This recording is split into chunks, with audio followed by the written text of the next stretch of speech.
درود و سلام کی برکت اور عظمت پر بات کر رہا تھا کہ جو 100 مرتبہ درود و سلام کو لازم کر لے اللہ رب العزت اس پر جو ہے وہ کتنے کرم کرتا ہے. 3 کرم میں اس حدیث کی روشنی میں کہ بری من النفاق، اسے نفاق سے بری کر دیا جاتا ہے،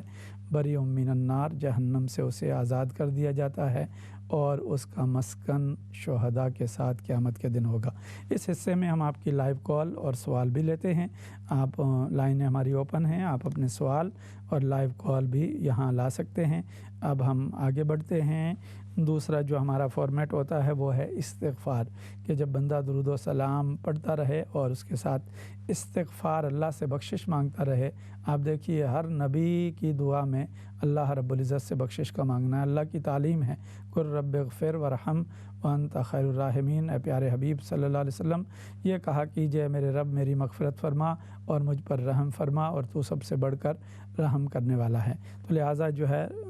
استغفار، اللہ کی بخشش کو چاہنا، اللہ کی بخشش کو مانگنا، یہ انبیاء کا وظیفہ ہے اور اللہ تعالیٰ کا حکم ہے. اللہ کی طرف سے جو ہے وہ ہدایت ہے کہ مجھ سے جو ہے بخشش مانگا کرو. جب تم مجھ سے بخشش مانگو گے تو میں تمہیں جو ہے وہ بخش دوں گا. اور ہمیں تعلیم میں قرآن مجید کی ایک آیت ہے سورہ نساء کی آیت نمبر 64، اس میں تعلیم بھی دی گئی اور فرمایا کہ اگر کسی زمانے میں لوگ اپنی جانوں پر ظلم کر بیٹھیں تو پھر اس ظلم کے لیے، خاتمے کے لیے، اللہ کی بخشش حاصل کرنے کے لیے آپ کے دربار میں دوڑے چلے آئیں. صحابہ کرام کا پریویلیج یہ تھا کہ وہ رسول اللہ صلی اللہ علیہ وسلم کی بارگاہ میں فزیکلی حاضر ہو جاتے، یا جو دور ہوتے وہ دور بیٹھ کر حضور علیہ الصلوۃ والسلام کی بارگاہ میں جو ہے اپنی حاضری لگواتے. یا رسول پاک صلی اللہ علیہ وسلم کے وصال کے بعد بھی عبداللہ بن عمر رضی اللہ تعالیٰ عنہما کا پاؤں سن ہو گیا، تکلیف میں تھے، اور اس کو امام شوکانی نے تحفۃ الذاکرین میں بیان کیا ہے کہ انہیں کسی نے کہا کہ جو تمہیں سب سے پیارا ہے اس کو پکاریے. وہ تو کسی دور جگہ پر تھے، انہوں نے وہاں یا محمد کا نعرہ لگایا، حضور علیہ السلام کا نام لیا. یا اللہ بھی کہہ سکتے تھے، لیکن تعلیم دی کہ مدد اللہ ہی کی ہے، لیکن بواسطہ رسالت ہم نے جو ہے اللہ تک پہنچنا ہے. کیونکہ کسی نے کیا خوب کہا، گو حرم کے راستے بھی وہ پہنچ چلے خدا تک، تیرے آستاں سے جاتے تو کچھ اور بات ہوتی. تو لہٰذا انہوں نے جب یہ کہا تو ان کا سارا مرض جو ان کا پاؤں نم ہو گیا تھا، سن ہو گیا تھا، وہ سارا مرض دور ہو گیا اور انہیں راحت نصیب ہو گئی. کیونکہ دکھوں نے تم کو جو گھیرا ہے تو درود پڑھو، جو حاضری کی تمنا ہے تو درود پڑھو. تو درود و سلام کے پڑھنے سے اللہ تعالیٰ بہت سارے مرضوں کا علاج کر دیتا ہے اور کوئی غم باقی نہیں رہنے دیتا. اور پھر اس کے بعد بندے پر لازم ہے کہ وہ استغفار، اپنی زبان کو جو ہے وہ پاک رکھے، اپنی زبان کو دھوتا رہے، اپنی زبان کی صفائی کرتا رہے. جیسے ہم صبح و شام برش کے ذریعے سے، مسواک کے ذریعے سے اپنے منہ کی صفائی کرتے ہیں تاکہ اسمیل نہ آئے، کسی بیٹھنے والے کو ہمارے پاس جو ہے وہ کراہت محسوس نہ ہو، تو ہم اس کے لیے اپنے آپ کو بڑا جو ہے وہ صاف رکھتے ہیں. اور اگر اسی عمل کو ہم سنت سمجھ کے کریں تو یہ ہماری نیکی بھی بن جائے گی. تو اس کا بھی دھیان رکھیے. 2 کالر بھی ہمارے ساتھ آ گئے ہیں تو ان کو بھی میں لیتا ہوں اور بات یہیں سے انشاءاللہ شروع کروں گا کہ زبان کیسے دھلتی ہے. السلام علیکم ورحمۃ اللہ. وعلیکم السلام ورحمۃ اللہ وبرکاتہ. جی علامہ صاحب، آپ کا پروگرام بہت اچھا ہوتا ہے. تو اسی حوالے سے توبہ کے حوالے سے ایک سوال ہے کہ جس طرح انسان کو ظاہر ہے غلطیاں تو انسان سے ہوتی ہیں، لیکن جب جس طرح کہتے نہیں جس طرح بڑی راتیں ہوتی ہیں تو انسان کے سارے گناہ مطلب مٹ جاتے ہیں. یا پھر اگر آپ ماں باپ کا چہرہ دیکھیں تو آپ کو مبرور حج کا ثواب ملتا ہے. تو اگر اسی نیت سے ہم ماں باپ کا چہرہ بھی دیکھتے ہیں اور پھر ساتھ توبہ استغفار بھی کرتے ہیں، لیکن پھر کیا جس طرح مطلب ایک ہوتا ہے نا بندے کے دل میں اطمینان کہ ہماری غلطیاں معاف کر دی گئی ہیں، لیکن پھر دوبارہ جب بندہ وہ پچھلی غلطیاں یا یاد کر کے توبہ استغفار کرتا ہے اسی انداز میں کہ یا اللہ مجھے معاف کر دینا ہے، مجھ سے یہ بھول ہوئی ہے یا یہ غلطی ہوئی ہے، تو کیا اس میں پھر یہ نہیں آتا کہ آپ کا بھروسہ مطلب کس بات پہ زیادہ ہے کہ اگر آپ مطلب ایک یہ سمجھتے ہیں کہ ہمیں معافی دے گی، کیونکہ جب مبرور حج کا ثواب ہو تو پھر انشاءاللہ بندہ معاف ہو جاتا ہے، تو پھر وہی پرانی غلطیاں یاد کر کے پھر دوبارہ نادم ہو کے توبہ کرنی چاہیے، یا پھر دل میں اطمینان ہونا چاہیے کہ ہماری غلطیاں معاف ہو گئی ہیں. یا جس طرح مطلب حج کا تو آپ کو پتا ہے جب حج پہ جاتے ہیں ایک بندے کو پتہ نہیں ہوتا کہ ہمارا حج قبول ہے. سوال آپ کا پہنچ گیا، میں انشاءاللہ اس کا تشفی آمیز جواب دیتا ہوں. دوسرا کالر ہیں. السلام علیکم. وعلیکم السلام وبرکاتہ. جی